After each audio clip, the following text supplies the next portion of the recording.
आप सबके लिए ये एक गोल्डन अपॉर्चुनिटी है कि आज हम एक ऐसे कार्यक्रम में हैं जिसका नाम ही एकता से शुरू होता है, एक भारत श्रेष्ठ भारत। और जिन्होंने इस एक भारत का सपना देखा, ऐसे आयरन मैन सरदार वल्लभ भाई पटेल, जिनकी जन्म जयंती के उपलक्ष्य में यह कार्यक्रम रखा गया है। जैसे हमारे शिष्य डॉक्टर राजा शास्त्री, उन्होंने अभी आपको बताया कि उनको गर्व है कि सरदार वल्लभ भाई पटेल बिलोंग टू गुजरात, लेकिन मेरे को यह गर्व है कि Sardar Vallabh Bhai Patel belong to all India, all world. Because अभी तक ना तो किसी को ऐसा खिताब मिला आयरन मैन का पूरे वर्ल्ड में, भूतो ना भविष्य भी, और मेरे को आगे आने वाले भविष्य में ऐसा लगता नहीं कि सरदार वल्लभ भाई पटेल जैसी कोई ऐसी हस्ती पुनः इस धराधाम पर अवतरित होगी। क्योंकि बरसों रोती है अपनी बेनूरी पे नरगिस, तब कहीं जाकर चमन में दिलावर पैदा होता है। ऐसे बरसों में, नई सदियों में पैदा होने वाले डॉक्टर अपने सरदार वल्लभ भाई पटेल। और आप उस सिचुएशन को इमेजिन कीजिए, विजुलाइज कीजिए कि जब रूलिंग थी ब्रिटेन की, ब्रिटिश रूलर, लास्ट रूलर जो उनके लॉर्ड माउंटबेटन हिंदुस्तान को छोड़ने वाले हैं, और जिन्होंने पूरे विश्व के साथ, हिंदुस्तान के साथ और मैनी कंट्रीज पे रूल किया। ऐसे ब्रिटिशर जब जाने वाले हों, उस समय जो भारत 557 या मोर देन 567 रियासत, इतनी रियासतें, जैसे अभी डॉक्टर राजा शास्त्री कह रहे थे कि भिन्न भिन्न कल्चर, भिन्न भिन्न लैंग्वेज, मैनी कल्चर्स, उसके बावजूद उन सबको यूनाइट करना, इसीलिए उनका स्टैच्यू ऑफ यूनिटी है। लेकिन वो क्यों है? उसका कारण सिर्फ यही है कि उस समय इतनी रियासत सी, जैसे अभी डॉक्टर राजीव पाल कह रहे थे ना कि आज अगर सरदार वल्लभ भाई पटेल नहीं होते और उन्होंने एक यूनिटी का सपना नहीं देखा होता, तो आज हम कश्मीर में ये सम्मेलन नहीं कर रहे होते। और आपको जानकर के हैरानी होगी, आप जस्ट इमेजिन कि अगर सारी रियासत होती तो दिल्ली से जयपुर जाने के लिए भी आपको वीजा रिक्वायर होता। और सबसे बड़ी जो उनकी उपलब्धि है सरदार वल्लभ भाई पटेल की, वो है रियासत हैदराबाद, बिल्कुल सेंटर में है। और उनको जिस प्रकार से यूनाइट किया, मैं उसके विश्लेषण में नहीं जाऊंगा, आप सब बुद्धिजीवी हो, इंटेलेक्चुअल पर्संस आर देयर, आपको पता है कि कितनी रियासत को उन्होंने कैसे जोड़ा। सिर्फ इमेजिन कीजिए कि उस इंसान की उस समय मनोदशा क्या होगी जब लॉर्ड माउंटबेटन जाने वाले हैं और उन्होंने ऐसी ही एक कॉन्फ्रेंस लॉर्ड माउंटबेटन से करवा दी।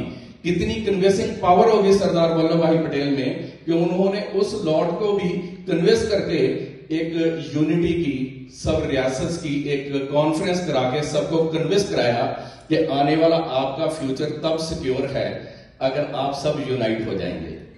तो हम सरदार वल्लभ भाई पटेल जी को ट्रिब्यूट तो कर ही रहे हैं। आप सब अपने अपने क्षेत्र से अपने आप में विविधता रखते हैं, क्योंकि सरदार वल्लभ भाई पटेल के पास अगर एक सपना था, एक विजन था, और उस पर काम करने के लिए उनके पास एक सशक्त मनोबल था।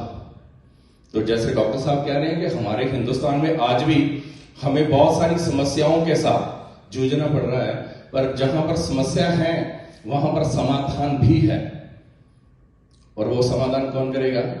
जैसे सरदार वल्लभ भाई पटेल ने सबको यूनाइट करके एक राष्ट्र का निर्माण किया। आज राष्ट्र में अगर हम रह रहे हैं, उसके प्रति हमारा एक दायित्व बनता है, हमारी एक ड्यूटी बनती है कि जिस राष्ट्र में हम रह रहे हैं उस राष्ट्र के प्रति हम अपना राष्ट्र का ऋण उतारें। हम पे ये ऋण है राष्ट्र का। हम किस लिए इस धराधाम पर हमने जन्म लिया? अपनी जन्मभूमि के लिए। तो तुलसीदास जी ने भी लिखा है रामायण में, प्रभु श्री रामचंद्र जी कहते हैं, जन्मभूमि सम, जन्मभूमि के समान मेरे को और कोई नहीं है। यद्यपि सब जितने भी वेद और ग्रंथ हैं, वो पुराण हैं, ये गाते हैं कि बैकुंठ यद्यपि सब बैकुंठ बखाना, वेद पुराण विदित जग जाना। सब कहते हैं कि स्वर्ग से सुंदर कुछ नहीं है, लेकिन राम जी कहते हैं कि मेरे को अपनी मातृभूमि से जन्म जो मैंने जहां पर लिया है वो मेरे को स्वर्ग से भी प्रिय है। तो आज तो हम धरती के हेवन पर बैठे हैं, साकार स्वर्ग पर हम बैठे हैं और मातृभूमि पर बैठे हैं। और जैसे कि सब कह रहे हैं कि भारत माता की जय, तो आपने किसी ने मेरे साथ बोला ही नहीं भारत माता की जय, भारत माता की जय। तो भारत माता की जय कहने से ही जय नहीं हो जाएगी।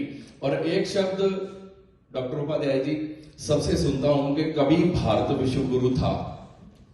हम कहते हैं कि भारत पहले भी विश्व गुरु था, आज भी विश्व गुरु है, उसको विश्व गुरु बनने की कोई जरूरत नहीं है। और जब तक ये कायनात रहेगी तब तक भारत विश्व गुरु ही रहेगा।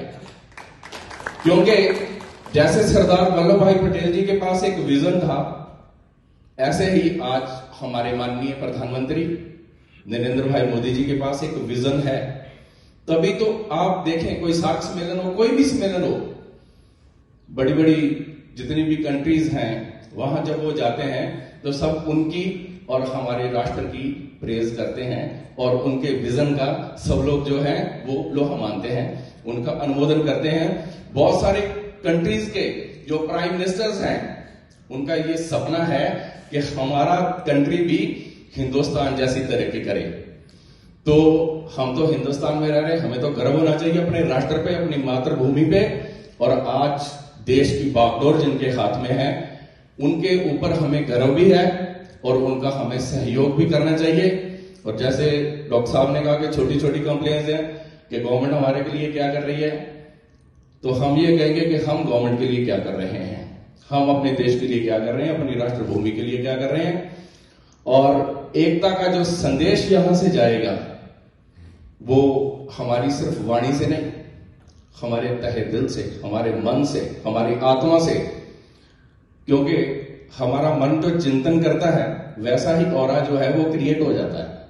तो आप मन से ये संकल्प करेंगे, संकल्प नहीं दृढ़ संकल्प करेंगे कि हम श्रेष्ठ भारत, एक भारत के लिए जो भी सहयोग और योगदान कर सकते हैं वो करें, और जो कर रहे हैं उनका सहयोग करें, उनको पीछे खींचने के बजाय उनके साथ खड़े होकर के उनके साथ चलें, कदम से कदम मिलाएं।